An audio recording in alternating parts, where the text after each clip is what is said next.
bonjour et bienvenue sur Europe 1 jusqu'à 18h. Nous allons ensemble commenter l'actualité. Aujourd'hui avec Judith Magre, Jean Benguigui, Philippe Gueluc, Gérard Miller,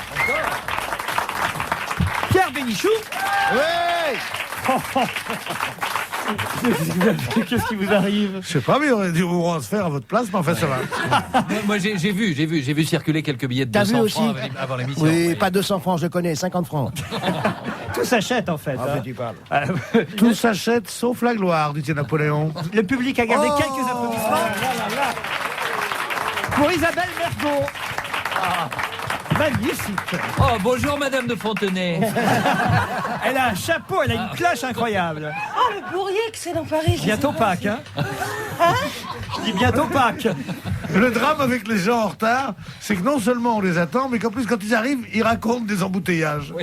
C'est d'un ennui. Ah là, aujourd'hui, ça bougeait pas, je vais te dire. La rue de Picpus, je te raconte même pas. Judith, il y a longtemps qu'on ne vous a pas accueilli dans cette émission. C'est un plaisir de signaler votre retour. Qui est partagé. Me parlez pas de l'actualité, j'ai pas lu un journal depuis un mois. Ah, alors. c'est un peu embêtant parce que c'est le thème de l'émission. Ben oui, je sais. Ben c'est pour ça que j'ai tort de venir aujourd'hui. Puis à cause des embouteillages, je suis arrivée tard, j'ai pas eu le temps de regarder les journaux. Alors, on va vous résumer. Donc, la guerre du Golfe est terminée. Le général Schwarzkopf a défilé en vainqueur. Il y a ces gars Tiberi et De Gaulle est Delanoë, mort. ça je sais. Et il y a les agneaux et la fièvre afteuse. Oui, d'ailleurs, un auditeur me signale par email que Valérie Mérès, dont vous vous êtes moqué, Pierre Bénichou, hier, quelle horreur. Valérie Mérès n'a pas dit de conneries quand elle a signalé que son beau-frère avait eu la fièvre afteuse. Géraldine Azeraf qui m'écrit, qui dit « Je confirme que ça existe, car je l'ai également attrapé quand j'avais 12 ans, j'en ai aujourd'hui 28. Je confirme que c'est un bon moyen pour maigrir. Je n'ai pas pu manger pendant un mois, mais surtout le plus terrible, c'est que les aftes sont partout, bouche, gorge, et que le pire de tout ça, c'est que ça pue. Donc non seulement vous perdez 10 kilos, mais en plus personne ne veut plus vous parler ou vous approcher compte tenu de l'odeur. Tout va bien aujourd'hui et je suis même obligé maintenant de faire des régimes sans fièvre afteuse, dit cette dame qui m'écrit. Voilà, Bénichou. D'abord, je ne me suis pas moqué d'Evelyne, de Valérie Lemercier. Mais ensuite de ça, pardon, Valérie Mérès. Ah ben ça va bien ce matin. Je suis Si elle se gâteux reconnaît à cause de la fièvre afteuse. Ensuite, Evelyne Azeraf. Est-ce qu'on peut me passer sa lettre une seconde? Voilà. Chère Evelyne, vous ne sentiez pas mauvais comme vous l'avez cru. C'est que vous aviez trop maigri. Vous avez aujourd'hui 28 ans. Vous avez attrapé cette fièvre afteuse quand vous aviez 12 ans. C'est-à-dire il y a 16 ans. C'était en 1986, donc. 85 même. Et bien en 1985, je me souviens vous avoir croisé. La rue avait été barrée. On avait dit attention, il y a Evelyne qui pue. C'est faux, vous avez perdu 10 kilos, c'est bien fait. Et maintenant, j'espère que vous allez revenir à la vie, car il faut toujours regarder demain. Au revoir, Evelyne. Parfait, belle réponse. Jean Benguigui. Evelyne, je sais d'ailleurs que vous appelez Géraldine, en fait. Oui. Et j'ai dit Evelyne pour brouiller les pistes. La mauvaise foi de ce type. Il s'appelle la girafe. Oui, Azeraf. Et avoir des aftes dans toute la gorge quand on est d'une girafe, ça en fait un sacré nombre. Oh, il y a à propos de la fièvre afteuse et de cette épidémie dans Charlie Hebdo quelque chose d'assez rigolo. Ils disent en raison de l'épidémie de fièvre afteuse, les Anglais remplacent les courses de chevaux par des courses de hamsters. Hein, on en a parlé ici. Ils ont bien pensé à faire courir la famille royale, mais elle est trop proche du cheval. Bon, cette fièvre afteuse vous inquiète, donc Judith Magre. Mais non, mais ça m'inquiète pas, je comprends pas pourquoi on guérit pas plutôt que tuer. On ne peut pas guérir chaque animal, parce que les animaux... Je suis pas plus pour la guérison que pour la tuerie. Les éleveurs aiment beaucoup leurs animaux, mais jusqu'à un certain prix. Et c'est un type qui a 300 moutons, il ne peut pas soigner 300 moutons comme on soignerait 300 personnes. Et quand on tue ces moutons, ils perdent pas beaucoup d'argent? Pierre, vous qui connaissez l'agriculture comme personne, et celui qui a des Vraiment comme personne. celui qui a des moutons et des dindons. Qu'est-ce qu'il doit faire? Est-ce qu'il doit choisir? Oui, j'aime bien mes moutons, mais j'aime bien mieux mes dindons. Ah ben voilà, et il est devant ce choix. Donc, puisque vous avez... On dit il faut passer les voitures, les gens dans des rivières, des espèces de rivières, de ruisseaux. Bon, mais puisque ça se répand dans l'air. Alors, je comprends rien à leurs histoires de non, contagion. chérie, ne comprends pas. Tu gardes ton charme discret de la magritude. Qu'est-ce que t'es charmant? Qu'est-ce que tu vas comprendre pour des jeunes femmes des villes, ça? Tu es arrivé étonnant, vous avez donné à ici manger un aux bêtes. spécialiste. Eh ben, tu t'y connais pas plus que moi. Non mais elle a raison. Mais en Belgique, on a compris et on lave l'air aussi. Non, mais c'est horrible, il faut Non, le dire non, absolument. non. Moi, Et depuis- c'est pour non. faire- c'est Isabelle pour faire- Mergo. Comment il fait Pierre Taisez-vous, Pierre. Comment il fait Pierre Taisez-vous. On entend que vous, hier soir, vous étiez encore chez Delarue. Il y en a marre. Allez, on va le dire aux auditeurs. Ça fait 10 minutes que Gérard essaie de placer une phrase et à chaque fois je donne la parole à quelqu'un d'autre. Mon pauvre GG. C'est pas grave. Mon pauvre Ce GG. qui m'amuse, c'est que vous avez ici un spécialiste de l'agriculture, à savoir moi, et que je n'ai pas encore pu vous expliquer des choses élémentaires. Alors allez. Reprenons les choses depuis le début à propos de la 30 maladie. secondes, attends. Avant, on avait pensé vacciner les animaux. Oui, ça coûtait soi-disant trop cher. Je vous signale qu'on va peut-être revenir à cette méthode du vaccin. Maintenant, soigner les animaux, ça n'est pas possible pour des raisons de coût. Ça, c'est une chose évidente. Deuxièmement, à propos, Judith, de ces méthodes qui consistent en effet à éviter que ça se propage. Vous dites, ça ne peut se propager d'une autre façon, bien évidemment, mais vous réduisez beaucoup les risques de contamination. Dites donc, je voudrais vous demander, ça vous écorcherait la gueule de l'appeler Mademoiselle Judith? Non, sérieusement. L'impression que vous avez gardé les moutons ensemble. Gérard, comme j'écris scrupuleusement tout ce que tu dis, est-ce que tu peux parler un peu plus lentement, s'il te plaît? Non, parce que vraiment, c'est très intéressant. Mais j'ai bien compris ce que veut dire Gérard. Et, Moi aussi, et- j'ai compris. et je Non, vais- mais j'ai compris. Ah. Même quand c'est lui qui parle, je comprends. En gros, le fait de se balancer les pieds dans comment ça s'appelle d'ailleurs Ouais, non, mais enfin dans de l'eau de javel ou je ne sais quoi ce qu'ils mettent dedans.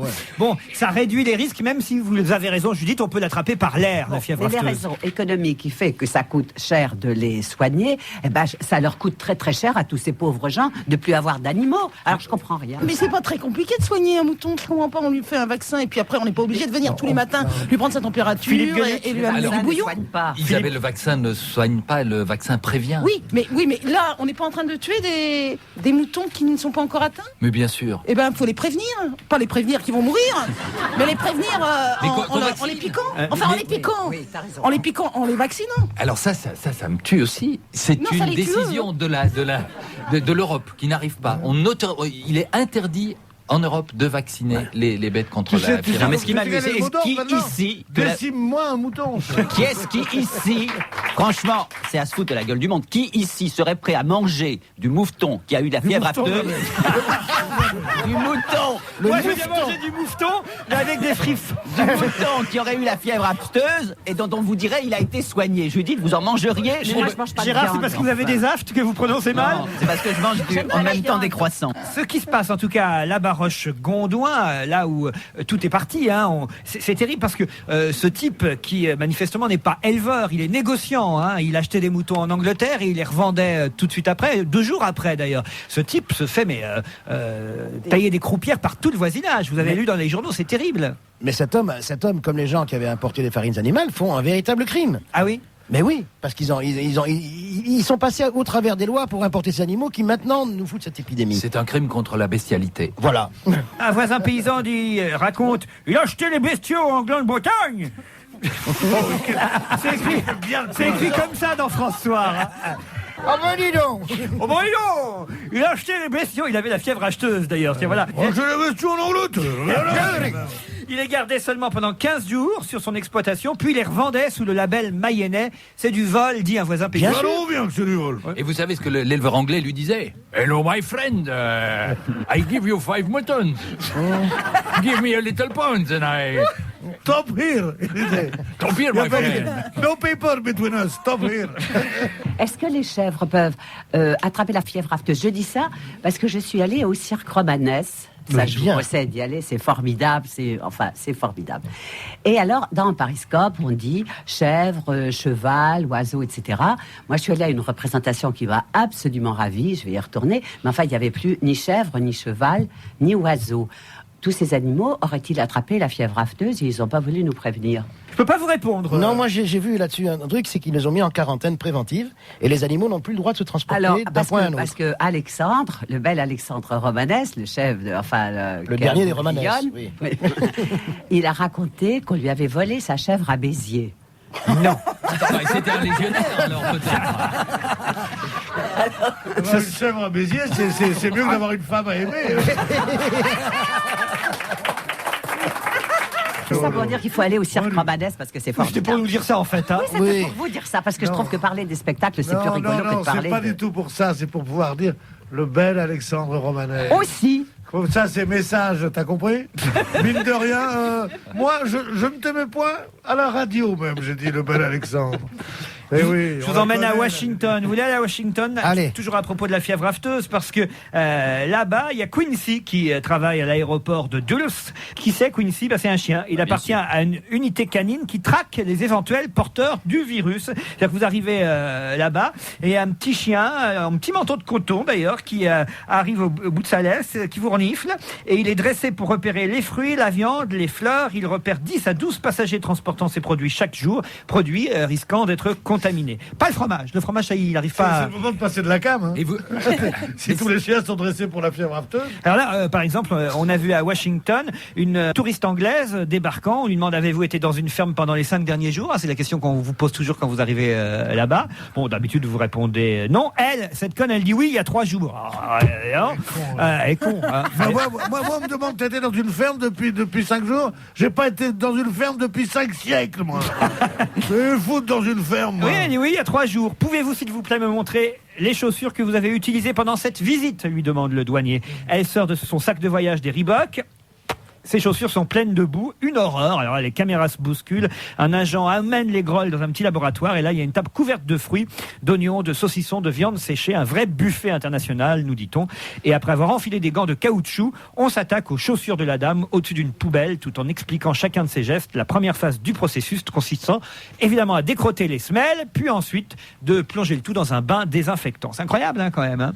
Mais c'est un bon plan ça pour se faire nettoyer les chaussures à l'œil. Mais enfin, tu dois aller à Washington pour ça. C'est vrai. Tu t'emmènes toute une valise de chaussures crottées. Et puis t'attends. Ben oui, c'est sûr. Alors, on lui a quand même dit, une fois rendu les chaussures, attention, vous êtes invité à ne pas fréquenter d'animaux sauvages ou de bétail pendant 5 jours. Évidemment. Hein. C'est impossible de ne pas fréquenter d'animaux sauvages pendant 5 jours. Si vous connaissiez mon ami Harry, je ne peux pas m'en passer, c'est un animal sauvage. C'est une brute extraordinaire. Il est con. En Belgique, vous souffrez aussi? Nous souffrons, mais de tellement d'autres choses. Non, je crois pour l'instant, il n'y a pas de... Moi, j'essaye de transporter, de ramener des virus. Chaque fois que je rentre chez moi, il me désinfecte rien. Ce que je voulais savoir, Guélux, c'est si en Belgique, les pédiluves, on les mettait pas en prison en ce moment, non, c'est pas ça. Mais chez ma sœur, il y en a un pédiluve enfin une espèce de pédiluve à l'entrée. C'est pour se nettoyer les pieds. Comme dans les piscines. Un pédiluve, ça s'appelle. C'est pour que, par exemple, les champignons que tu as sur les pieds ne soient pas transmis à tous les autres nageurs à la piscine. On te demande de la passer... Piscine, quoi, des piscines publiques, vous voulez dire? Il y a des gens qui vont là-dedans. C'est extravagant ce que la pauvreté peut faire. Qui est con. Isabelle, vous vouliez dire à propos des pédiluves? Oui, que ma sœur, elle a une espèce de pédiluve à l'entrée de chez elle. Vous savez, tout à la campagne, ils ont toujours des trucs pour se racler les chaussures, quoi. Oui. Et alors, qu'est-ce que vous faites dans le pédiluve de votre frangine? Eh ben, je me décrotte les pieds. Quand on est allé tout au fond du jardin pour aller voir ces ciboulettes, comme elles sentent bon, la sarriette, puis voir la fraise. Le serpolet, tout ça, quelle horreur. Moi, j'ai des amis à la campagne, il fait tellement dégueulasse chez eux que vous êtes obligé de vous décrotter les pieds en sortant de la maison. Non, mais alors c'est ça qui est très curieux. Plus ils sont proches de la terre, et moins ils volent de la terre chez eux, dis donc. Ouais. Ma sœur, en tout cas, c'est comme ça. Plus on est Ils loin de veulent la faire terre, comme moins on on a est. besoin de se décrotter quand on rentre aussi. Il faut bien comprendre ça, si tu réfléchis un petit peu. Ouais. Parle-moi comme une débile, toi, ils t'en font une. Hein. À l'entrée de ce studio, nous avons en tout cas installé un pédiluve. J'espère que vous avez marché dedans, Isabelle. Ah, non. Fallait? Oui, on a mis un peu d'eau, on marche Si dedans. par hasard t'étais passé par RTL, il faut que tu t'essuies les pieds. Pour Allez, on se retrouve après la pub.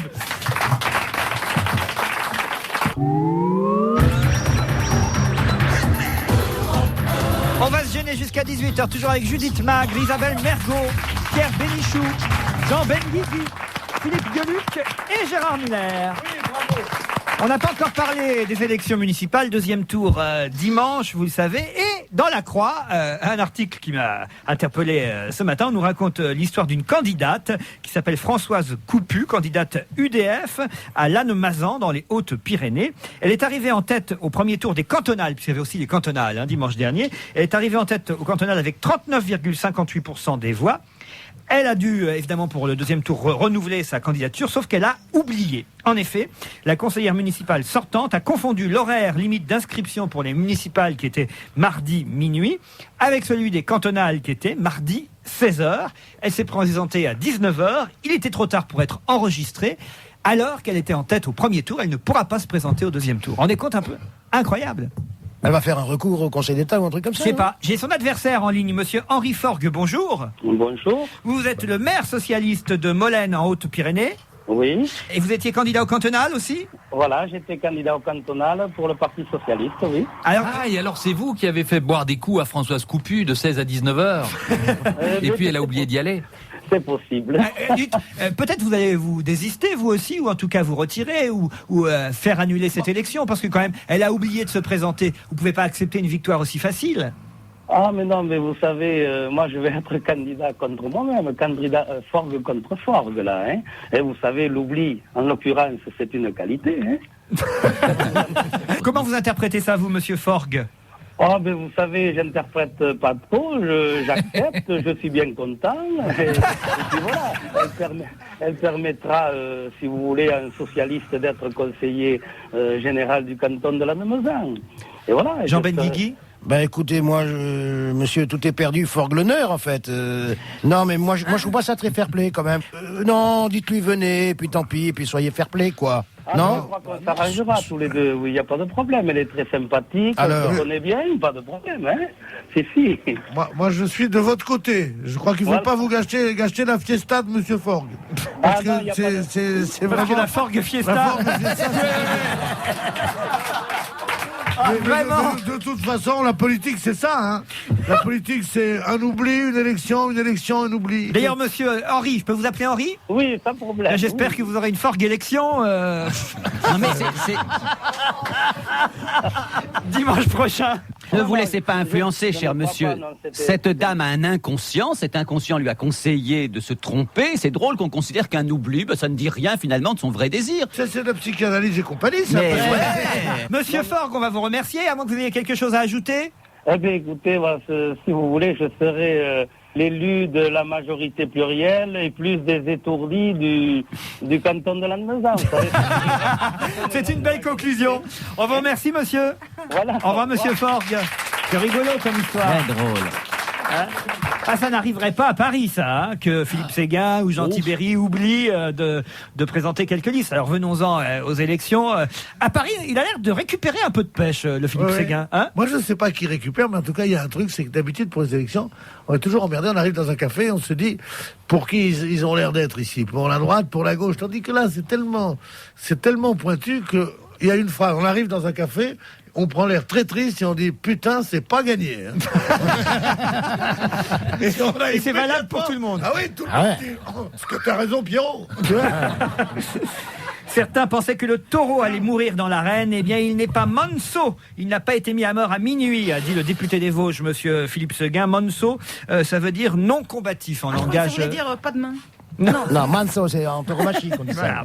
Et c'est vrai que moi je l'ai vu hier soir sur France 3 Paris-Île-de-France, Philippe Séguin, il avait l'air d'avoir récupéré du tonus. Mais bien sûr, il va peut-être même nous trouver un programme d'ici dimanche. Non mais c'est formidable, c'est comme Tibéri, c'est-à-dire qu'ils n'ont aucune idée de ce qu'ils feront une fois au pouvoir, mais par contre pour y arriver, ils ont un tonus incroyable. Et Tibéri a repris du poil de le bête. Tout le monde dit maintenant dans les radios, on l'appelle le maire sortant, ce qui est une façon quand même de lui redorer le blason. Alors que, dites-moi une seconde, qu'est-ce qu'il a dit de politique depuis 15 jours, Tibéri, aussi bien que Séguin? Rien. C'est extraordinaire. Rien. Et les gens vont voter pour quelqu'un ou pour une liste qui n'a strictement aucun programme pour Paris. C'est pas une tribune pour faire de la propagande ici. Hein. Ça veut pas dire parce qu'il s'appelle Tibéri ou qu'il s'appelle Séguin, c'est pas le délit de cette gueule, c'est pas parce qu'ils sont de droite que ce sont des salauds. Ce sont des cons, c'est pas pareil. Je voudrais quand même en venir à la fameuse phrase de Philippe Séguin. Alors là, Tibéri l'a mal digéré. D'ailleurs, il pense peut-être même porter plainte pour diffamation. La phrase de monsieur Séguin dans Le Monde, il paraît même qu'il a sorti une casserole dessous de son bureau face aux journalistes du Monde interloqués quand il a dit, eh bien voilà, une casserole et la publicité qui est faite autour, ça vous vaut parfois 3 ou 4 points supplémentaires dans ces élections. Il n'a pas cité le nom de Tibéri, mais évidemment, on ne pensait qu'à lui. Il a dit ce matin que c'était pas vrai. Ah oui? Il a raison de dire ça, parce que tous les gens qui ont eu des ennuis avec la justice, quand même, Mélic, Balkany, le maire de Levallois-Perret, tous ces candidats-là ont eu beaucoup de voix et les gens sont très contents d'eux parce qu'il y a toujours en France, on avait eu ça avec Tapi d'ailleurs, les gens aiment bien un peu gangster, comme ça leur plaît. Cette histoire de casserole est amusante parce qu'il sort, c'est typiquement un geste qu'il faut faire devant les caméras de télévision, ça. Oui. Sortir une casserole, par exemple, Oui. c'est une image forte. Lui, il le fait devant des journalistes de la presse écrite. Du Monde, où il n'y a pas de photo. Il n'y a pas de photo. Et à la télévision, il n'a rien fait de tel dans le débat sur C'est vrai. TF1. Il a fait son gros rire. Comme ça c'est un truc qu'il faut faire devant des journalistes de la presse écrite. Je n'ai pas une folle sympathie pour M. Séguin, quoi qu'il soit bel homme, mais je ne peux pas, quand il est attaqué par des étrangers, comme c'est le cas ici, j'ai envie de le défendre.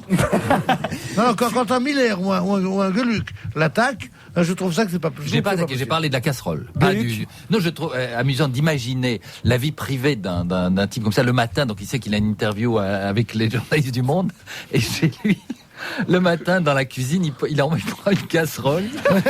Il faut imaginer la scène et sa femme lui dit « Mais qu'est-ce que tu fais ?»« Rien, parce qu'il ne veut pas dire, il croit que c'est une bonne idée. Poupette prend une casserole. Hein. Alors il emmène, il y part, il prend le métro, je sais pas, le matin, mais il est là avec, sa grande casserole blanche, et puis il arrive au bureau, il la cache derrière son bureau pour dire « Ça va les clouer, ça !»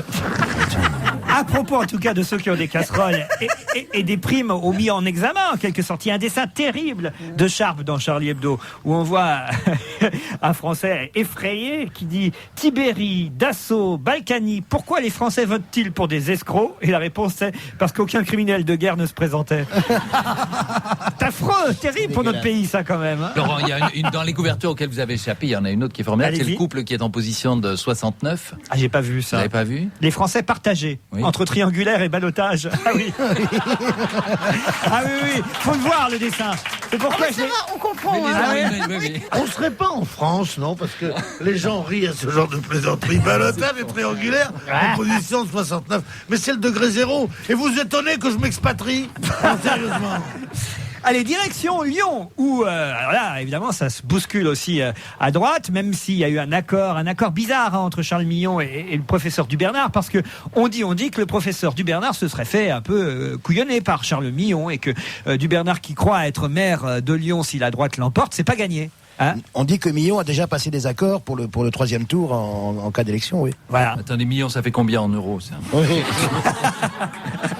Judith, vous êtes allée voter dimanche dernier? Vous allez aller voter dimanche prochain? Non. Comment ça se fait, ça? Eh ben oui, je me fais engueuler par tout le monde. T'as le droit de voter, tu te rends compte, le droit de 9 ans. Eh ben j'ai le droit, ça veut pas dire que j'ai l'obligation. Évidemment que si on me disait vous allez être battu si vous allez pas voter, j'irais voter. Eh ben, je te le dis, Judith. Eh ben peut-être que ça dépend qui me battrait. Un peu Si SM? c'est par exemple un directeur de cirque. Le bel Alexandre. Le bel Alexandre. Avec son fouet et sa fièvre afteuse. Vous n'avez aucune conscience politique? Absolument pas. Mais comment se fait-il? Eh ben parce que j'ai été entouré de trop de gens qui en avaient. Et ils m'ont fait chier.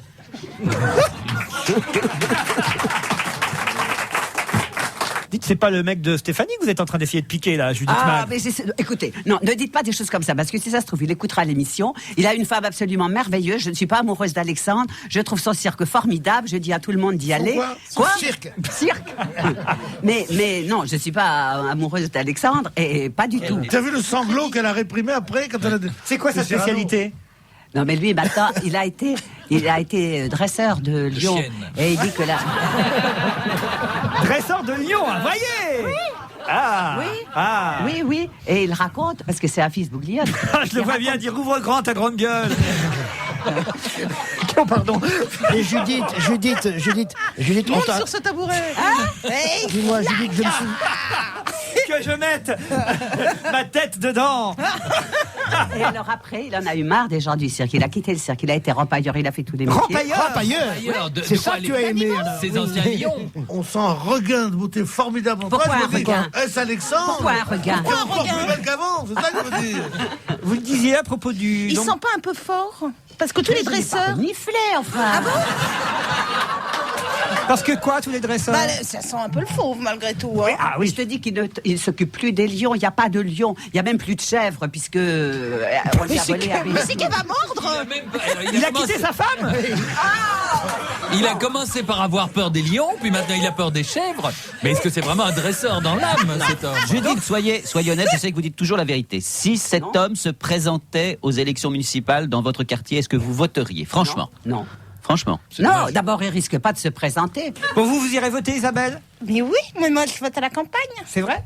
Ah, donc vous allez marcher dans le pédiluve avant de... Oui, ça, c'est le truc des Américains. Avant de passer sous l'isoloir. Ben Guigui. Mais c'est très amusant, les rites dans les bureaux de vote. Moi, j'étais assesseur dimanche dernier. Il y a des gens qui prennent chacun il y avait 6 trucs. Pour bien montrer. 6 listes. 6 listes, ils prennent bien pour dire, je sais pas. D'autres qui prennent une ostensiblement, comme ça. Et puis il y en a d'autres qui ne prennent rien, ils prennent juste l'enveloppe et j'ai dit, vous n'avez pas pris vos trucs. Il me dit, j'ai tout préparé à la maison. Ça, c'est extraordinaire parce qu'on reçoit aussi. Évidemment, oui, on reçoit les... Et donc, il y a des comportements très différents. Et puis c'est très dur à analyser parce que si on pense que c'est tel on se gourre en général. Oui. Moi, je prends toujours plusieurs bulletins en mettant un temps entre chacun parce que je vois les gens vous matent toujours pendant qu'on choisit les bulletins. Alors, je prends ostensiblement le bulletin du Front National. Alors, je vois les gens qui regardent comme ça. Il y en a qui disent il est quand même patriote pour Amico, tu vois. Et d'autres qui regardent dans le genre c'est pas le mec qu'on a vu à la télévision, je suis bien déçu. Bon. Et puis d'autres qui disent bon. Et puis après ça, je prends un communiste. Alors là, ça crée la confusion, puis j'en prends 2-3 autres, et je fais un grand sourire à mon cher public, et j'entre. Allez, on se retrouve après le journal.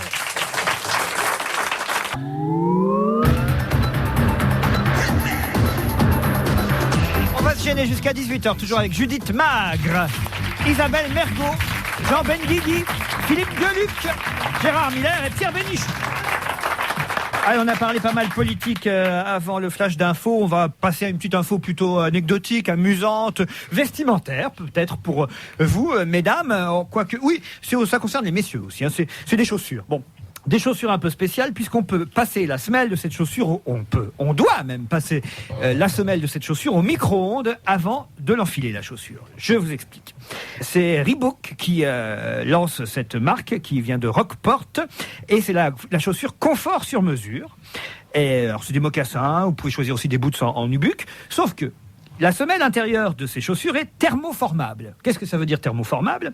Ça veut dire que vous la passez au micro-ondes 2 à 4 minutes, vous la mettez encore chaude et ramollie sous la plante du pied, et la semelle prend alors vos contours et votre empreinte naturelle. Rendez compte, d'où Confort Plus pour cette paire de chaussures qui ne sera en vente qu'à partir du mois d'août dans tous les magasins. Comment on va faire pour attendre? Mais Laurent, quand on a un pied qui est pas bien foutu, c'est pas bien. Bah si, ça épousera complètement votre mal foutu de pied. Eh ben, c'est-à-dire que...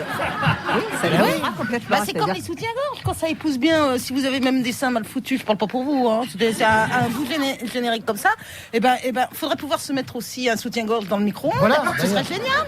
Ça épouserait bien la forme, eh ben, ce serait vachement plus utile qu'une semelle. Eh ben, mais ça peut faire bouillir le lait, et ça, c'est pas... ça, c'est pas bon. Ben Guigui. Non, un peu la même chose. Je pensais qu'il pouvait décliner. Moi, j'adorerais avoir un slip comme ça. Ah, qui épouse tes formes. Non, mais oui, c'est parce qu'on est toujours en train de s'arranger, ça rien ne va jamais. Tandis que si on avait vraiment un truc moulé sur pièce, ça serait Mais formidable. il dit ça comme s'il était encombré. Non, mais c'est pas encombré, je parle pas de volume, je parle. Écoutez, je suis désolé. De position anatomique, chérie. C'est écrit, on la met encore chaude et ramollie. C'est pas pour vous, c'est pas pour le. Non mais ça c'est pas grave, mais c'est ce qui est honteux, c'est les gens qui sont pas capables de faire avoir des émotions à leur conjointe et qui disent elle est froide et qui la mettent au micro-ondes. Ça c'est honteux. Non mais là je vous parle d'une vraie révolution pour le pied fatigué, le pied déformé. Là d'un seul coup vous avez une semelle grâce. Mais le pied est libre. Voilà, vous avez une semelle qui va épouser la forme du pied, épouser vos légers handicaps, vos légères malformations, Judith. Oui, mais la méthode ancienne est pas mal non plus. On se met les pieds dans le four et puis ça épouse la forme des chaussures. Je connaissais même pas cette expression thermoformable. Hein, mais oui, chouette. car cet appareil est thermoformable et vous emportez la collection les 2 chaussures pour le prix, même pour le prix d'une place de cinéma. Non, mais c'est vraiment, il faut faire ça. Moi, je j'ai une comprends bouillotte pas. comme ça. Une bouillotte Ouais. thermoformable. Ouais, je la mets dans le micro-ondes, 2 minutes et demie. Et puis, il y a un liquide à l'intérieur, et puis ça reste chaud pendant au moins 5-6 heures. Et puis alors après, ça se refroidit, et quand ça refroidit, ça durcit. Ah, c'est le contraire, Et quoi.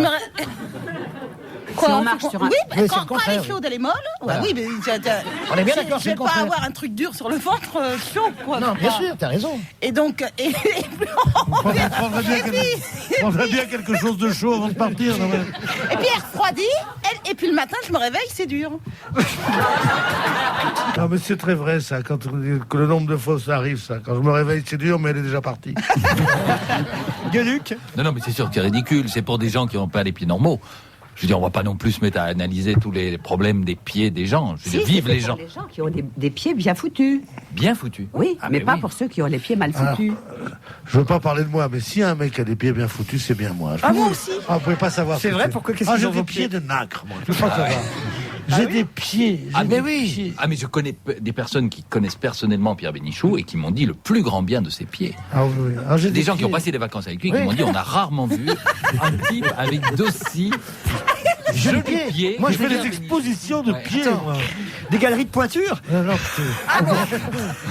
Mais vous savez pourquoi Pierre a ses pieds que je connais, je les ai vus à l'île de Ré, ses pieds magnifiques, c'est que Pierre ne marche jamais. Ah, c'est pas pour marcher, les pieds. Ah, bah non. C'est pour montrer. Et tout le C'est pour temps, montrer. mais bien Ouais, sûr. on est d'accord. Et des pieds comme un nouveau-né, c'est sublime. Un peu plus grand, hein, jaune.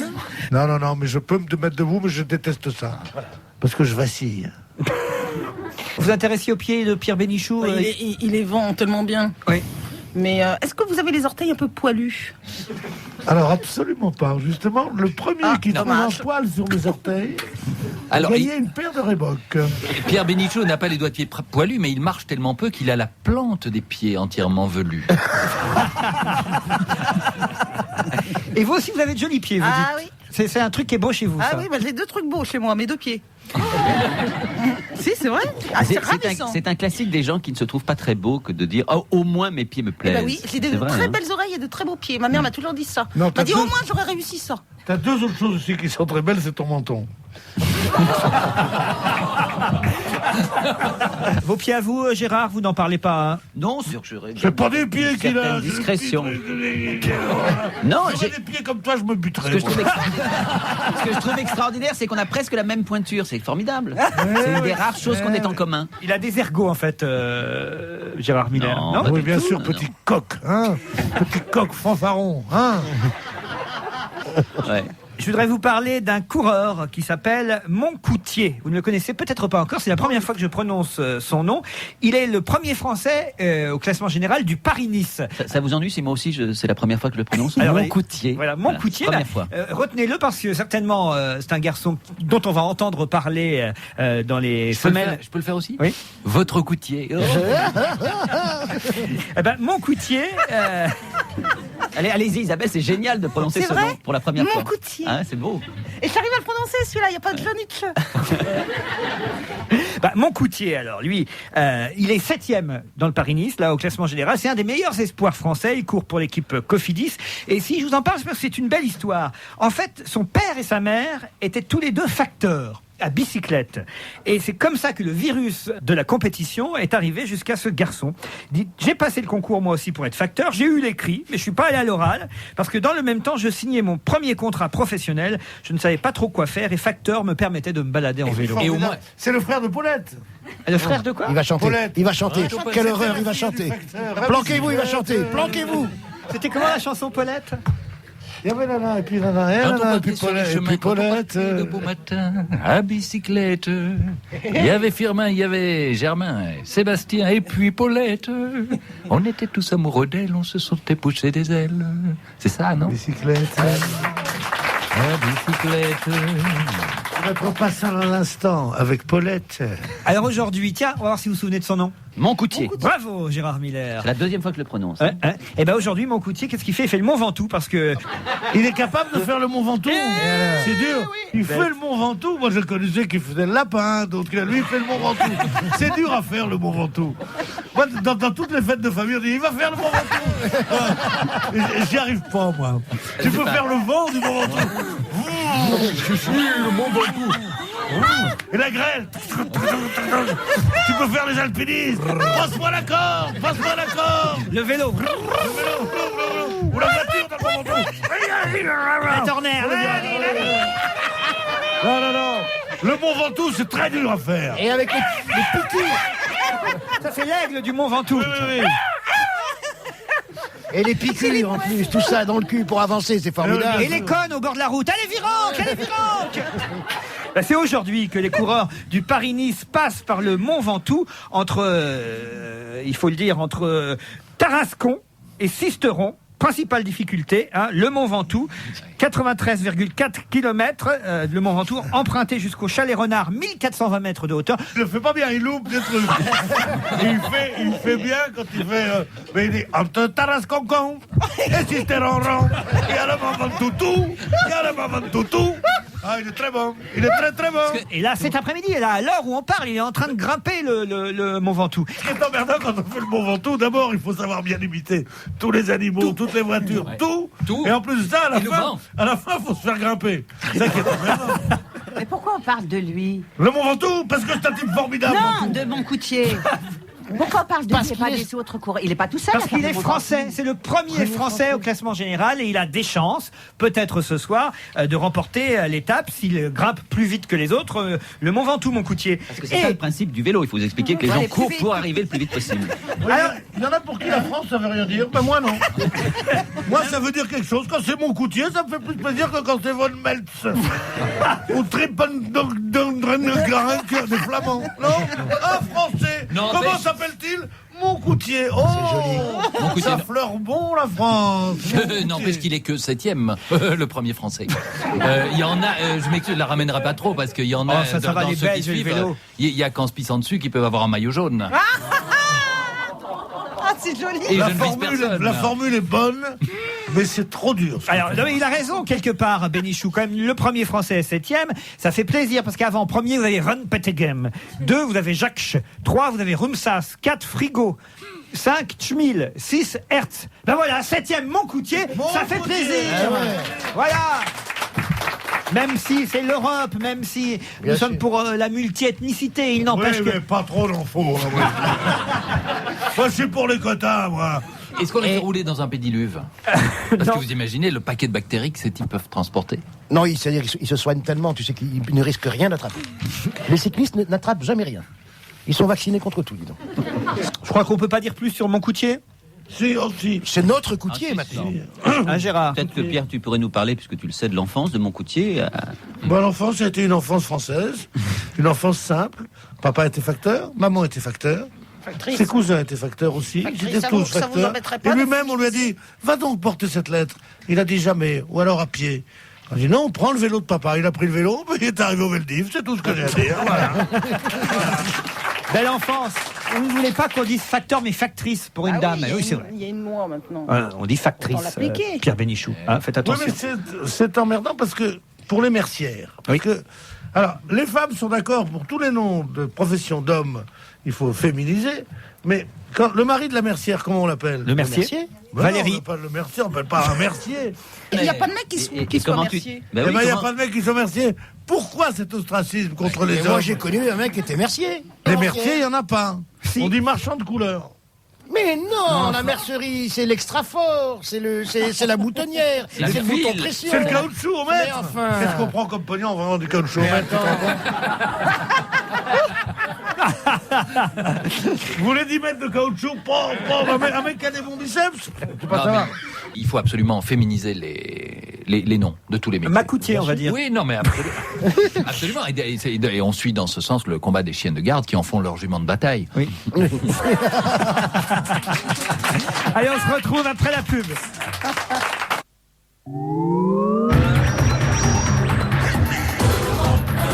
On va se gêner jusqu'à 18h, toujours avec Isabelle Mergot, Judith Magre, Jean Benguigui, Pierre Bénichou, Gérard Miller et Philippe Gueluc.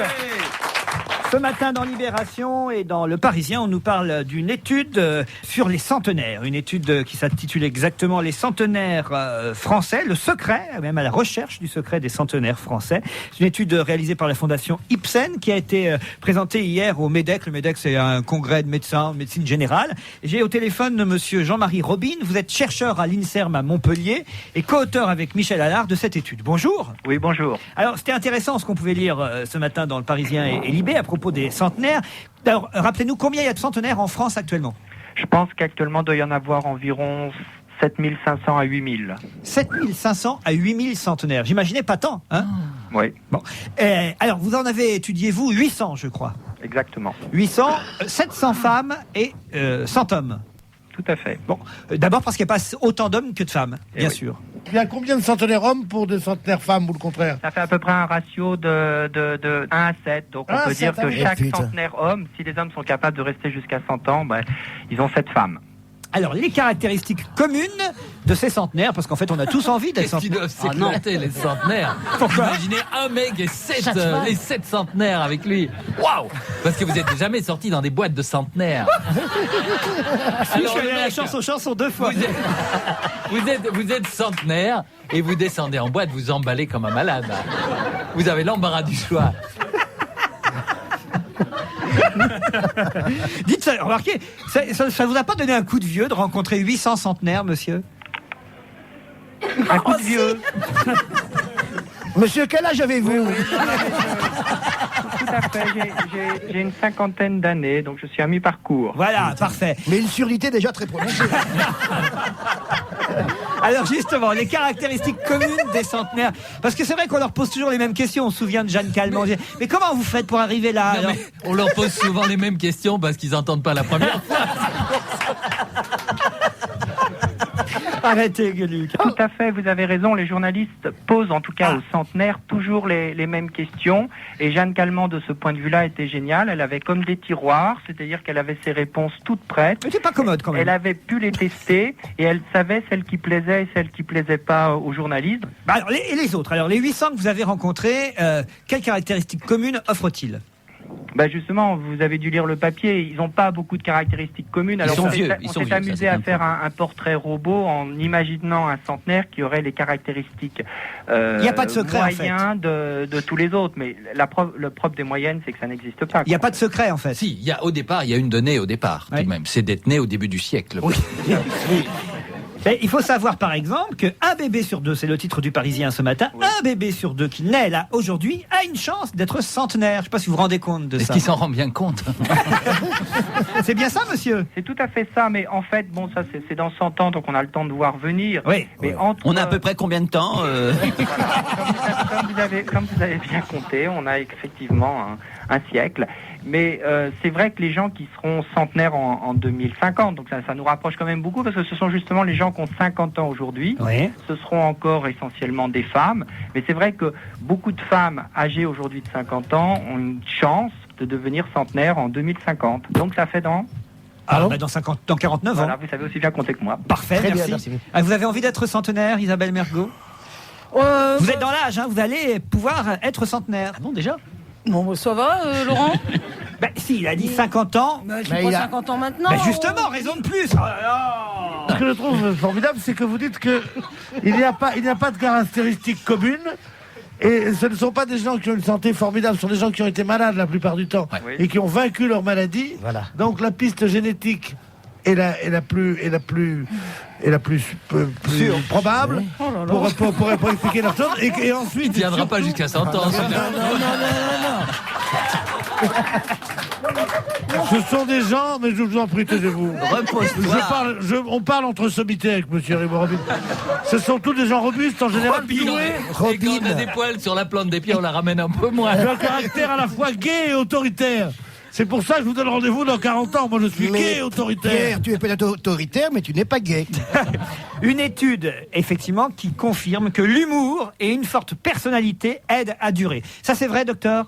Vous savez, c'est difficile parce qu'en fait, on communique bien avec les centenaires qui ont encore toute leur tête. Bon, malheureusement, c'est pas le cas de tous, mais ceux qui ont toute leur tête, en général, ont effectivement un bon sens de l'humour. Et oui, je confirme. Excusez-moi, mais les gens qui meurent jeunes sont sinistres en général. Mais ce qu'il y a de bien, c'est que maintenant, comme on sait que les enfants qui naissent dans ces années, enfin, en ce moment, vivront centenaires. Donc, quand ils demanderont, je voudrais une sucette, tu l'auras pour tes 38 ans. Mais quand c'est que je passerai mon permis de conduire? Et pour les fringues, 84 ans. Pour les fringues aussi, il faut acheter grand. Est-ce qu'il y a beaucoup de couples de centenaires, par exemple? Et oui, les centenaires, ils ont eu leur quarantaine.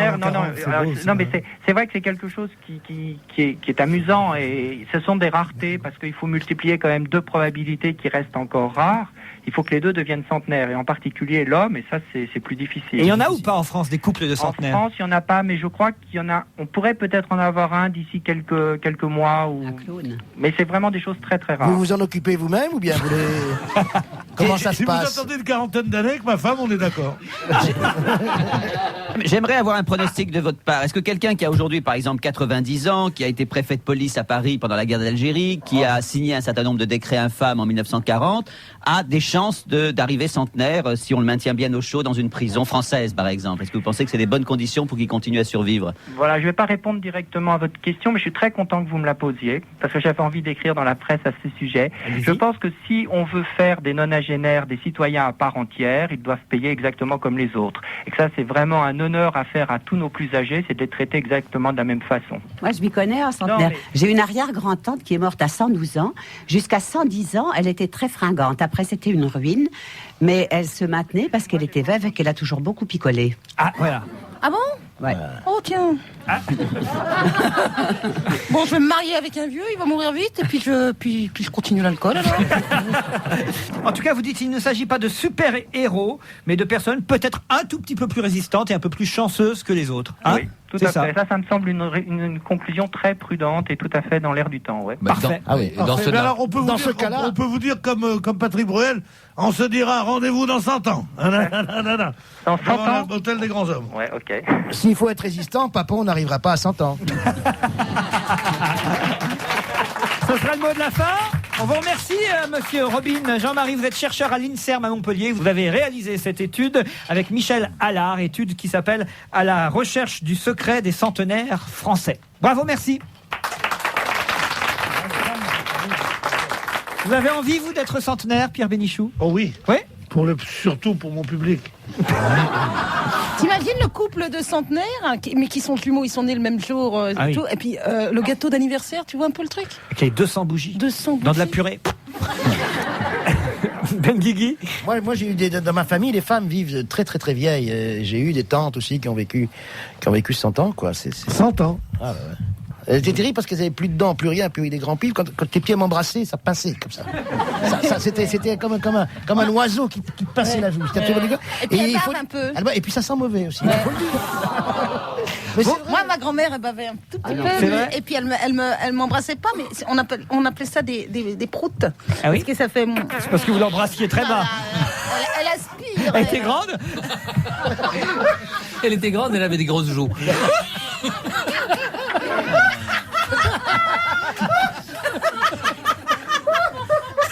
J'ai pas compris. Grand-père, je peux te faire un bisou sur le nez? Ah là là. Non, vraiment. C'était épouvantable. Tiens, grand-mère, tu veux un bonbon?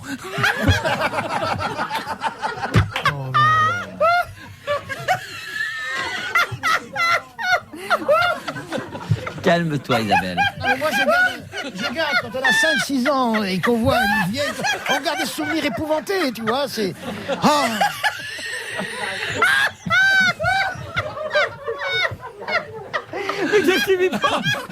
Arrêtez là. Mais elle revoit son enfance et elle vient de comprendre. On est ravis de vous avoir... On est ravis de vous avoir... De vous avoir fait pondre un œuf, c'est ça? Ah, bah dites donc. Non, les vieux, ça t'excite, c'est incroyable. Toute phrase est drôle La désormais. vôtre de centenaire sentait très bon. Elle mettait des suppositoires à la menthe.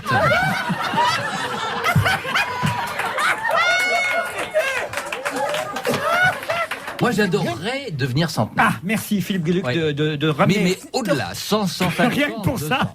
200. Mais non, d'abord pour assister Pourquoi à vos faire enterrements à vous tous.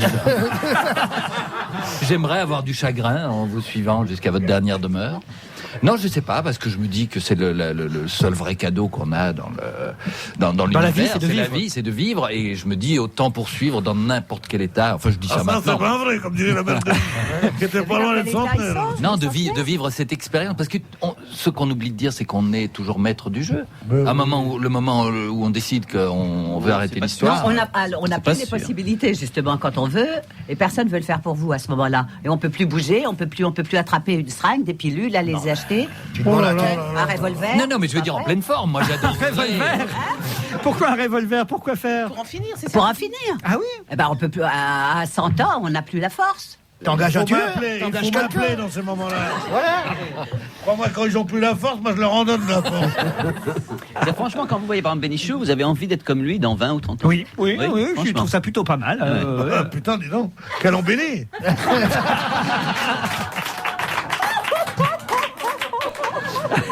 T'as pas tenté la gamme, non? Tu sais pas ce que c'est? Moi, ce qui m'emmerde quand je vis, c'est que je sais que je vais mourir. Est-ce que je suis normal ou pas? Je pose la question. Mais les deux choses sont parfaitement compatibles. C'est Ah bon? qu'évidemment, chacun aspire à vivre le plus longtemps possible et à rêver de ça. Mais si on n'était pas intimement convaincu, c'est-à-dire pas en y pensant, mais c'est présent en nous que ça finira un jour, eh bien, il y a beaucoup de choses qu'on n'arriverait pas à supporter. Mais c'est certain. évident. Et ce qui est effrayant, et là je reviens, moi je disais, c'était un petit peu pour ramener le calme, que je disais que je voulais vivre jusqu'à 100 ans, je suis pas certain. Mais ce qui est effrayant, c'est la décrépitude. Et il y a quelqu'un qui a dit... Surtout à Mardi Gras.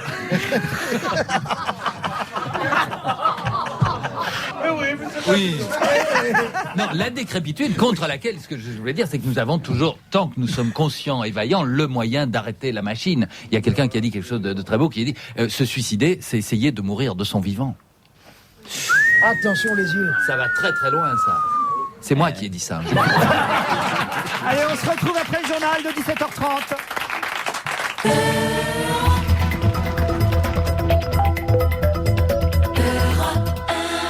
Vous écoutez, on va se gêner, il est 17h30, on se retrouve après le journal présenté par Bérangère Bon.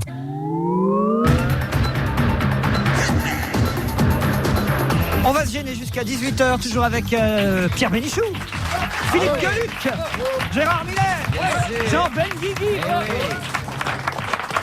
Isabelle Mergot et Judith Magre.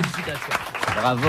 Eh bien, pour vous faire plaisir, mon cher Pierre Bénichou, je vais vous présenter le nouvel album, surtout nouvel extrait de l'album de Charles Aznavour.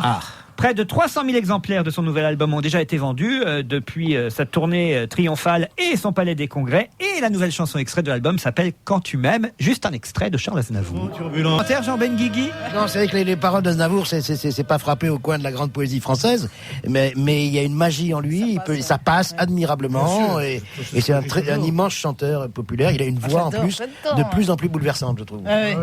Parce que les paroles vous plaisent pas, Bénichou? Si. Ah oui. Si. Moi, je veux pas dire du mal d'Aznavour. On n'a pas les moyens. Isabelle, vous fondez, vous. J'adore ça. Ah, je l'adore. Et c'est vrai que les paroles sont un petit peu lourdeaudes. Quand on les écoute bien, on s'en fout, ça passe. C'est le soleil brûlant qui caresse ma peau et l'air léger du temps au souffle doux et chaud. Quand tu m'aimes. Judith. Il vous dirait ça, le bel Alexandre. Le type du cirque, là. Il arrive avec son chapiteau, son nez rouge, un son périlleux arrière, 3 singes sur les épaules. Non, mais vous allez me brouiller avec toute la famille d'Alexandre. Et ben voilà, vous allez avoir tous les fratellini ado. Il arrive. Non, c'est pas possible. Il arrive, il vous dit. J'adore Aznavour. Puis moi, si on me raconte des trucs comme ça, oui, je fonds. Ça dépend qui les raconte, évidemment. Bah, imaginez que j'arrive et que je vous dise, Judith. Oh, bah, vous, de toute façon, je fonds avant même que vous me parliez. Elle est jolie, mais elle a un goût de chiotte. Tu me plais aussi, Bénichou, tu sais. Eh ben, c'est pas vrai. Mais non, je disais ça, c'est la jalousie qui me fait parler. Judith, c'est l'éclipse et l'éclair qui allument nos joies. C'est l'écume des mers qui se mord sur tes doigts. On dirait Bruno Mazur. J'ai sorti de mon le dictionnaire de rimes. Et j'écris des choses. J'aurais pu chanter Sim. C'est vrai que c'est génial le dictionnaire de rimes, quand même. Moi, j'ai pas mal utilisé pour écrire des parodies à l'époque où on faisait rien à cirer sur France Inter. On faisait 2 ou 3 parodies par dimanche. Alors, le dictionnaire de rimes, c'est génialissime parce que tous les noms en hymne, et c'est là que vous apercevez quand vous écrivez des parodies qu'effectivement, il y en a qui en abusent dans les chansons originales. C'est le cas de Didier Barbelivien qui a écrit une chanson incroyable pour Patricia Cass qui s'appelait qu'est-ce qu'ils font les riches ou les... Alors, toutes les rimes étaient en niche. C'était hallucinant. Et il n'y a qu'une rime pour le mot homme. C'est le mot somme. Alors, c'est pourquoi le mot somme, qui n'est pas un mot très employé dans la langue française, vient tout le temps dans les chansons. On dit un homme, c'est naturel en somme. Bon, et il y a Rome et Rome et Rome. Rome et pomme. Pomme. Et Tom. Pas rime riche. La rime n'est pas riche, j'entends bien. Ben, ça doit être un autre truc. Et gomme. Il a affirmé ça. Il n'y a qu'à concours de la langue française qui s'est terminé. J'ai connu un homme qui venait des dom-toms. Il était à la gomme.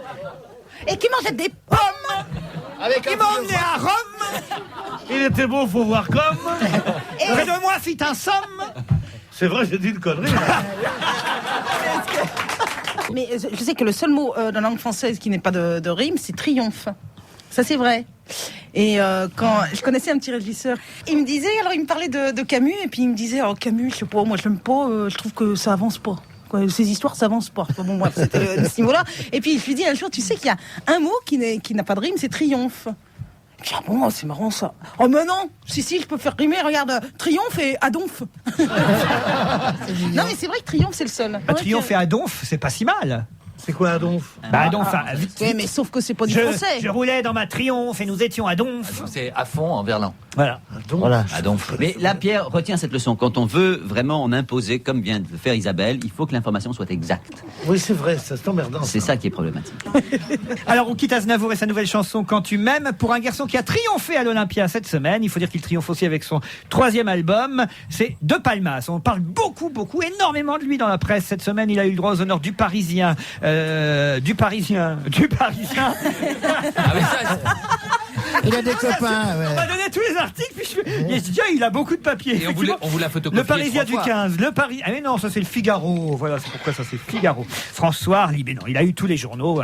La résurrection de Palmas. Il marche dans le sable et retrouve son public à l'Olympia. Il a fait bouillir l'Olympia, paraît-il. Double disque de platine grâce à Jean-Jacques Goldman et Maxime Le Forestier qui ont composé la plupart des chansons de l'album. On écoute un extrait de Palmas d'origine. De Palmas, il a fait un gros succès avec Sur la route, toute la sainte journée. Et là, il a triomphé à l'Olympia. Il paraît, et c'est ça moi qui m'attire toujours dans ce genre de truc, il paraît que c'était inouï. Il y avait des jeunes gens évanouis au premier rang, les briquets allumés, l'ambiance. Je comprends. Moi, c'est rare que j'aille au spectacle sans m'évanouir. Moi. Vous n'avez jamais été comme ça pour un chanteur ou une chanteuse? Je n'ai jamais été dans un spectacle de ma vie. Jamais. Comment ça? Je sais même pas comment ça fait.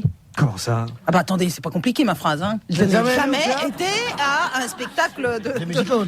Enfin, de chanteur. Jamais aller voir un chanteur chanter? Non, jamais. Je vais vous emmener. Mais non, je l'aime pas l'idée, non. Pourquoi? Parce qu'il y a trop de monde. Alors, faut emmenez-moi voir un chanteur qui n'a pas de succès. Qu'on soit pas trop nombreux. Mais sinon, l'idée de... Parce que ça, des chanteurs qui chantent devant peu de monde, on peut vous en trouver. Alors voilà, ça me va. C'est étonnant d'être jamais allé voir un chanteur chanter. Tout le monde se souvient généralement le premier concert auquel il a assisté, non, Ben Guigui? Moi, c'était les 4 barbus. Les 4 barbus? Oui. Non, j'ai de la barbe, vous avez de la barbe. Nous sommes les barbus, les valeurs barbus. Poilot. Vous, Judith, le premier concert, premier chanteur ou chanteuse que vous avez Moi, vu? je suis allée voir les Rolling Stones, j'ai été absolument épouvantée et j'ai été malade pendant 8 jours. Ah, vous voyez? Ouais, parce que je supporte pas le bruit, la foule. Avant les Rolling Stones, tu n'étais jamais allé voir un spectacle de chanteur? Un grand machin comme ça. Non, avec... pas un grand machin. T'avais dû écouter Mouloudji, t'avais dû écouter oui, mais ça, c'est Yves pas pareil. Montand, quoi. Mais c'était moi, tu allais voir. Moi, le premier spectacle que j'ai vu, c'est Piaf. J'ai eu la chance de voir Piaf. Moi et aussi, je l'ai j'ai vu vu pas une fois, 100 fois, parce que j'y allais tout le temps. Moi, je pleurais. C'était un spectacle absolument formidable, Piaf. Donc le premier, c'est Piaf. Le premier, c'était Brassens, à Bruxelles. Et puis j'ai assisté à un autre concert dans les années 70. C'était un concert historique qui était enregistré, qui s'appelait, je crois, J'ai vu le loup. C'était Charlebois, Leclerc et Vigneault ensemble sur scène. Et j'y étais. Non. Pas un pays. Quand les hommes vivront d'amour, c'est magnifique. Il n'y aura plus de misère. Les soldats seront tous badauds et nous serons morts, mon frère. Vous voyez, vous ratez rien. Vous, Gérard? Les premiers, je crois que c'était Mouloudji. J'hésite entre Mouloudji et Brel. Je ne sais plus lequel j'ai vu avant, mais c'était de cette génération-là. Avant Mouloudji, oui. Qu'est-ce que tu préférais de Mouloudji?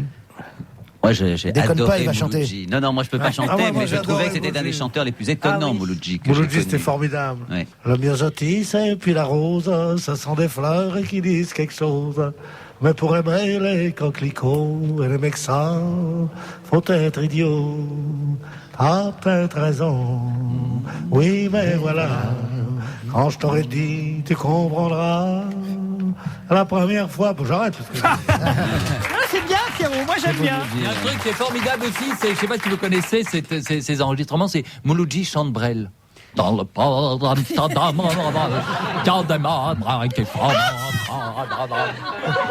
magnifique enregistrement. Ça va être génial. Et vous vous souvenez de celle-là? Faites de la dentelle, faites de l'aquarelle, dans la tapisserie. De la pâtisserie. Mais n'allez pas surtout cueillir le guillotou avant de prendre époux. Un matin, Julie, blanche à la chapelle. Devant vous direz ce oui. Mouloudji live par Pierre Bénichou. Et vous alors, Juste, Laurent, c'était de- le premier concert, Oui. Laurent?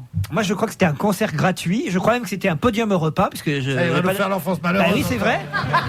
Et c'est la vérité, ben oui. Oui, alors peu importe, on t'a pas dit le prix qu'on avait payé, moi. C'est pas parce que je suis riche que je suis méchant. Mais ce que je veux dire, c'est que j'avais pas choisi. Comprenez ce que je veux dire? Quand vous payez, vous choisissez votre spectacle. C'est pas comme, c'est pour ça. Je me dédouane. Je me dédouane parce que quand je vais vous dire que c'est Sophie Darel et Carlos, ça fait pas pareil que Mouloudji. Voilà pourquoi j'expliquais, Bénichou. Et je t'emmerde. Ah, mais après, quand j'ai eu payé, je crois que c'est Renaud que je suis allé voir pour la première fois en concert. Voilà, c'était au Havre dans un petit gymnase. Voilà. Vous êtes content comme ça. Mais le tout premier spectacle, c'était Carlos et Sophie Darel en podium européen. J'ai monté sur les épaules de mon frère pour pouvoir voir. C'était beau. C'est bien, ça, ouais, Quel c'est parcours. bien. Tout nu et tout bronzé. Je préfère manger à la cantine. Quand on a les pieds bleus, c'est qu'on est amoureux. Et vous connaissez l'enregistrement Mouloudji chante Carlos? Non. Je vais te le faire. Je le fais moi, vas-y. Je vais te le faire. Je préfère manger à la cantine avec les copains et les copines. Je peux essayer? Oui. Je préfère manger à la cantine. C'est plus comme ça, en fait. Non, pas du tout. Non, c'est pas du tout comme tu fais. C'est très sympathique. C'est très sympathique que tu Allez, t'y vieux essayes. cabot. Mais c'est extraordinaire de voir toujours m'imiter. Imite Mouloudji, il m'imite pas moi. Mesdames et messieurs, ici aussi, le spectacle est gratuit. On se retrouve après la pub.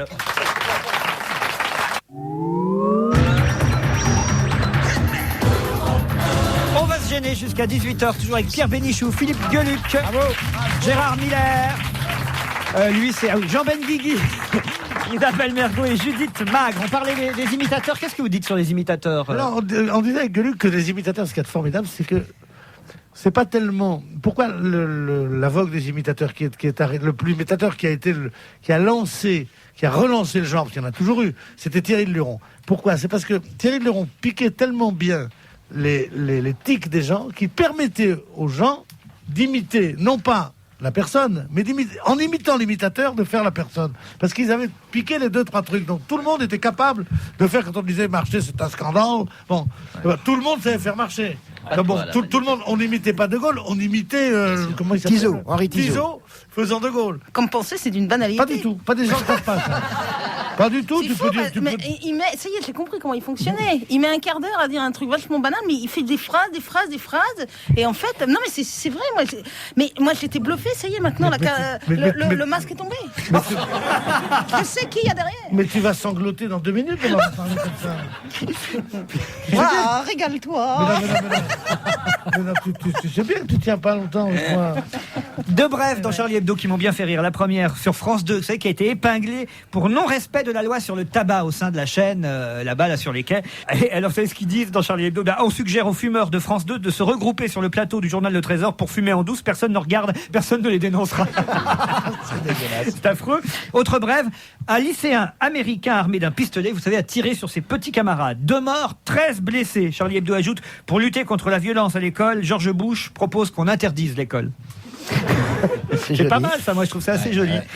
Et puis alors une nouveauté, là c'est pas dans Charlie Hebdo, c'est dans Le Parisien que je l'ai trouvé. J'aime bien les objets comme ça que lancent les marques pour tenter d'attirer le client. Et là je vais vous parler du pèse-personne, de la balance si vous préférez.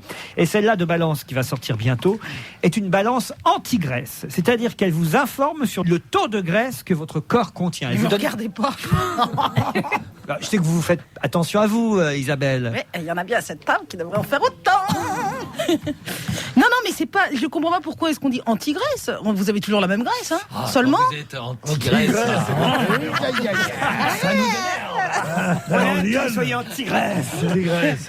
Alors, son signe caractéristique, outre de présenter 4 pièces de métal à sa surface, est de pouvoir rassurer l'utilisateur non seulement sur son poids, mais aussi sur son taux de graisse. Voilà. Et pourquoi ils disent anti-graisse? Parce que si vous savez que vous faites trop de graisse, vous allez faire attention après. Mais je l'ai, cette. Ah, c'est là, cette oui, machine? je l'ai.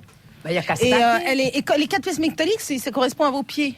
Mais et comment puis il calcule vous entrez votre âge, votre taille et votre sexe. Comment tu peux... Attends, tu entres ton sexe Dans un baisse personne, sûrement pas. Tu dis si t'es un homme ou une femme, parce que c'est moi, pas. je dis jamais, moi, je laisse tout. Je laisse à l'appréciation de la clientèle. Non mais attends, mais le pèse-personne est tenu par le secret professionnel qui lui dit des choses. Le pèse-personne, c'est un truc qu'on fait de plus en plus en vieillissant. Ça, c'est un truc qu'on... Je vous explique, moi, la balance détermine en fait la composition du corps par l'émission d'un courant électrique de faible intensité, hein, on vous rassure. La gégène, ça s'appelle. Qui passe par les pieds. Vous ressentez un petit courant électrique? Non, on ressent rien du tout. C'est pas très honnête, vous appelez ça la balance anti-graisse. Sous prétexte qu'une fois qu'on sait qu'on a de la graisse, on va maigrir. Vous pourriez appeler la balance alors anti-poids, puisqu'une fois que vous Mais savez oui, quel c'est est ce que j'ai votre dit tout à l'heure, poids, je me suis fait moucher, hein, mais toi, c'est tu évident. seras certainement plus respecté. ça n'a pas de sens. Le anti est vraiment. Mais c'est ce que j'ai dit, c'est exactement ce que j'ai dit. Ma femme voulait en acheter une. Je lui ai dit à la maison, il n'y a pas de balance. Non, mais... Et alors, comme ça, vous savez, par exemple, je sais pas, si vous faites 60 kilos, Laurent, 65 kilos. Tout habillé, tout mouillé, 60 kilos. Eh ben, votre 68 en ce moment. 68, et ben votre balance vous dira que vous avez 68 kilos, en gros 40 kilos de 40 muscles kilos de et le graisse, reste de graisse, un truc comme Quoi, ça. tu veux dire que Laurent aurait 28 kilos de graisse? 68 c'est invraisemblable, cette histoire. Moi, je me pèse une fois par semaine. Je me coupe les ongles. Je me mouche pour être certain de faire le minimum de poids. Et il y a un meuble à côté de la balance et je m'appuie légèrement sur le meuble en me pesant. Et qui se pèse? Mon père, quand il se pesait, il était obsédé par le poids. Faut dire qu'il avait tendance à. J'appuyais, moi, au contraire. Alors la balance, ça. Avant, on pouvait dérégler le truc. Ah ouais. Oui, absolument. On faisait des farces aux parents. On mettait pas l'aiguille devant le zéro. Devant le zéro. Ah oui, c'était terrible ça. Moi, je me pèse tous les jours. Moi aussi, tous les jours. Tous les matins, tous les soirs, je vais pisser, je me repèse. J'arrête C'est pas pas de me vrai. peser. Ah oui, si je me dis peut-être ça, ils se sont gourés. Je fais des réclamations. Ouais, bien sûr. Moi, je me pèse jamais, hein, ça se voit d'ailleurs. Mais moi je non déteste plus. ça. Vous pesez jamais, Judith? Non, j'ai pas de balance. Moi, je me tâte. Je sais. Bah, quelle chance tu as, Judith. Bah ouais, je sais bien si ça va ou si Ben ça oui. va pas. Bah, vous vous êtes bien tâté, je trouve, parce que. Ouais, je me tâte bien, oui. Ah ouais, alors Je là. me fais tâter aussi. Comme ça. Non, moi je trouve que le mieux que pour la balance, c'est d'avoir un vêtement témoin, un ouais. pantalon témoin, un truc témoin. Et puis on sait quand Oui, on mais rend plus enfin, dedans, puis c'est Si fini. t'es obsédé comme Laurent, tu dois sans arrêt te déshabiller, te remettre ton vêtement témoin, le retirer, le remettre, etc. Et puis, Sans il fin. suffit. Moi, j'ai pris un truc avec une ceinture élastique, c'est un pantalon faux témoin. Tanita, elle s'appelle la balance. Hein. 300... Bodymaster, elle s'appelle aussi. La mienne, elle Ah s'appelle bon Bodymaster. Il y a beaucoup Non, plus c'est moi cher. qu'on appelle Bodymaster. Tanita, elle vous donne à l'issue de la pesée le pourcentage du taux de graisse qui s'affiche en rouge entre les pieds sur l'écran digital. C'est dégueulasse. On a tellement de graisse entre moi. Je me vois pas avec 32 kilos de graisse entre les pieds. Quelle horreur. Que du muscle entre les pieds, que du muscle. Non mais franchement, c'est quand même un truc à se démoraliser totalement, une histoire pareille. Pourquoi se faire du mal comme ça? Si, tu sais, quand j'ai arrêté de fumer, j'ai fait du sport et j'ai remonté, j'ai pas perdu de poids, mais j'ai remonté mon taux de graisse. mon taux de graisse, peux de vous viande, donner- je peux vous donner un de truc. muscle en plus. Je répète tout ce qu'ils me disent. Je peux vous donner un truc. Oui, oui. Je vous assure qu'il marche parce que je le pratique de temps en temps. Si vous pesez sur une balance, sur la pointe des pieds, ça fait un peu moins. Moi qui me pèse matin et soir. C'est pas vrai. Mais oui, évidemment. Mais c'est obsessionnel. Pourquoi vous faites ça? Pour savoir si j'ai trop mangé dans la journée, fait suffisamment de sport, pour savoir si je plais encore à mon public. Mais c'est pas la une balance question- qui le dit. C'est pas une question de poids. Balance, Si, dis-moi, est-ce que je suis encore le plus beau Ben oui, c'est ça. Non, mais j'étais très gros, petit. Alors, comme j'ai été très gros, je ne Ah veux ouais. pas Obsédé, redevenir aussi gros que quand j'étais petit et qu'on m'appelait Bouboule à l'école. Moi, c'est exactement pareil. J'étais très mince quand j'étais jusqu'à il y a pas longtemps. Et je voudrais redevenir aussi mince et aussi beau que j'étais. Et c'est pour ça que je me pèse tous les jours. Mais ça sert à rien, il paraît. Parce qu'on maigrit pas en se pesant. C'est ça qui... Moi, c'est depuis que j'ai travaillé avec Jacques Martin que j'ai toujours surveillé l'avenue de 20 grammes. Mais il n'y a qu'à se regarder dans la vie. Un dernier petit mot avant de partir. Ah, mais très vite alors. Dans le genre au revoir. Vous en avez marre déjà. Non, pas du tout. C'est gentil pour les auditeurs qui nous écoutent. Mais vous me Philippe dites un Gueluc. petit mot avant de partir. Qu'est-ce qu'on dit avant de partir? On dit au revoir. Celui-là, alors vraiment. Un petit mot sur Lyon quand même, qui hier soir contre Moscou a été tenu en échec par moins 20 degrés. Ils ont raté une occasion en or. Faut dire qu'ils ont pris un penalty dès le début du match. Alors évidemment, ça a fait foirer l'affaire. Hein, Ben Guigui. J'ai vu le match chez un Lyonnais d'ailleurs, qui était très mal, mon voisin lyonnais. Il s'est fait beaucoup de soucis, alors après on Charles Millon non, c'est pas lui, il s'appelle Robert. Et puis on s'est saoulé après parce qu'il était très malheureux. Voilà. Ça faisait enfin une émission où on parlait pas de foot, quand même, il a fallu qu'on en parle. Moi, je voudrais quand même signaler le titre de Libération, parce que c'est un beau titre, Les boules lyonnaises, à propos évidemment des joueurs de foot de l'Olympique lyonnais qui Je comprends sont... pas ce que ça veut dire. Les boules, ça veut dire la colère. Et oui, ils ont les glandes, ils ont les boules. Qui comprend ça? Il y a trois lycéens qui comprennent ça, les boules lyonnaises. C'est un joli titre, hein, Ben Guigui? C'est bien, oui, bien sûr. Vous êtes tous renvoyés mon journal. Parce que les boules, parce qu'on joue aux boules à Lyon, à la lyonnaise, sur un grand terrain avec des grosses boules. Et puis ça, c'était contre les Russes. De Moscou. Voilà. Boulganine, boule lyonnaise, Boulganine, il y a tout. Tout est dans ce titre. Oui. Mais plus personne ne sait qui est Boulganine à part Pierre Bénichou. Je sais pas qui c'est Boulganine. Boulganine, c'est un... c'est des boulettes pour chiens, non, les boulganines? Mais non. Vous auriez dû... À la mort de Staline, il y a eu trois. On va apprendre des trucs, Gérard Royer. Trois hiérarques soviétiques La qui l'ont remplacé. 3 footballeurs. Troïka. Il y a eu Boulganine, le deuxième, je ne me souviens plus, et Khrouchtchev, le troisième, et Malakoff. Quand on était petit, on racontait une histoire. Il y avait Khrouchtchev qui visitait une usine de bonbons où il voyait une petite ouvrière et il lui dit alors on emballe des boules, gamine. Il faut bien gagner sa Khrouchtchev. Ah, c'est une belle petite histoire enfantine et qui va vous permettre, Philippe Gueluc, de dire au revoir. Au revoir. À demain 16h30. Au revoir.